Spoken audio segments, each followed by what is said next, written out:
The days blurred together after that first full possession. I would wake up in places I didn't recognize, speaking languages I'd never learned, with hours or sometimes days missing from my memory. The collectors were using my body to spread their influence, and I was becoming less of a person and more of a doorway. My wife left me after the incident at the grocery store. I had been standing in the produce section when suddenly I started speaking to an elderly woman about her dead husband, using his voice, remembering their wedding day, recalling details only he could have known. She collapsed in tears, and I stood there, unable to stop the flood of stolen memories pouring out of my mouth. My wife saw everything. She told me later that when she looked into my eyes that day, she didn't see me anymore. She saw hundreds of other people staring back. I tried to find help. I went to doctors, priests, even a psychic who took one look at me and ran from the room. But how do you explain that you're possessed by memories? That entities from another dimension are using your consciousness as a storage facility? The few doctors who listened wrote prescriptions for antipsychotics and recommended institutionalization. They couldn't understand that this wasn't mental illness. This was something far older and far more patient. The radio became my constant companion, not by choice, but because the collectors demanded it. They spoke through it continuously now. A chorus of voices discussing plans I could barely comprehend. They talked about anchors and bridges and doorways. They mentioned other people like me, scattered across the world, each one a hub for their expanding network. We were all connected through the frequency, all serving the same purpose: to prepare humanity for what they called the Great Forgetting. I learned that the Great Forgetting had happened before. The collectors showed me memories of it, ancient civilizations that simply ceased to exist. Not through war or disaster, but because everyone forgot they existed. The Maya collapse, the Bronze Age breakdown. Every massive historical mystery explained by one simple truth. Sometimes, the collectors decide to harvest everything at once. But this time would be different. This time, they had found a way to make the forgetting permanent. Through people like me. Through the network of anchors they had spent centuries building. They could erase not just civilizations but the very concept of memory itself.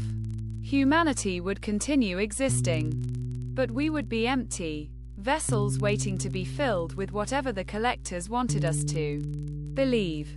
I needed to find a way to stop them. But how do you fight something that exists in the spaces between your thoughts?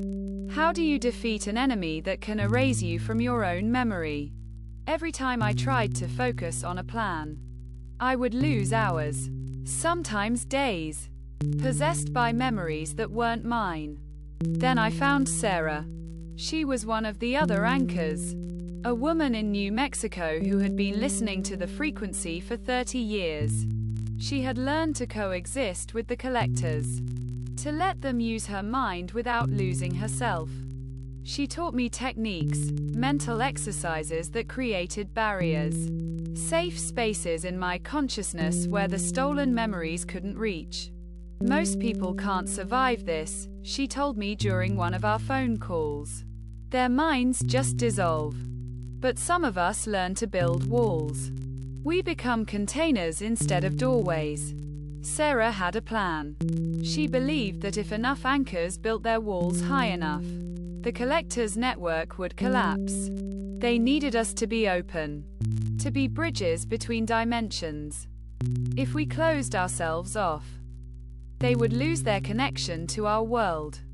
But there was a cost. The more I built my walls, the more the collectors fought back.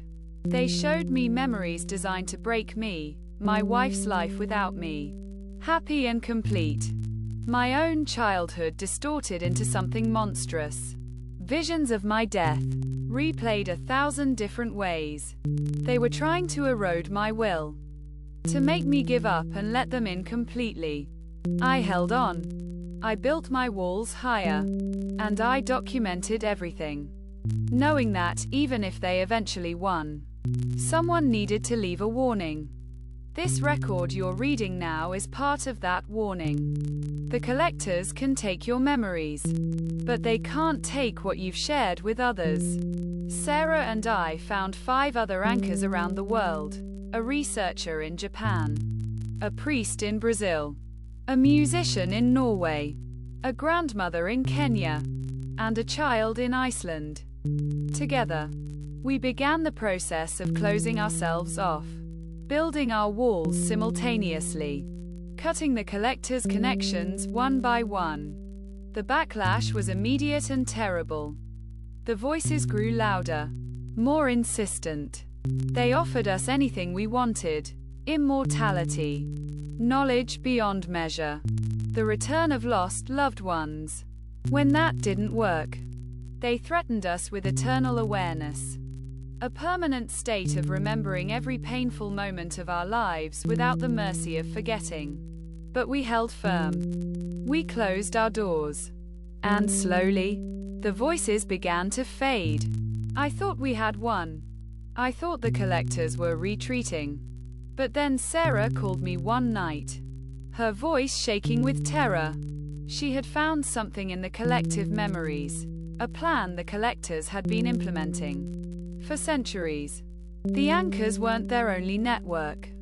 There was another system, far more insidious, that they had been building since the beginning of human civilization.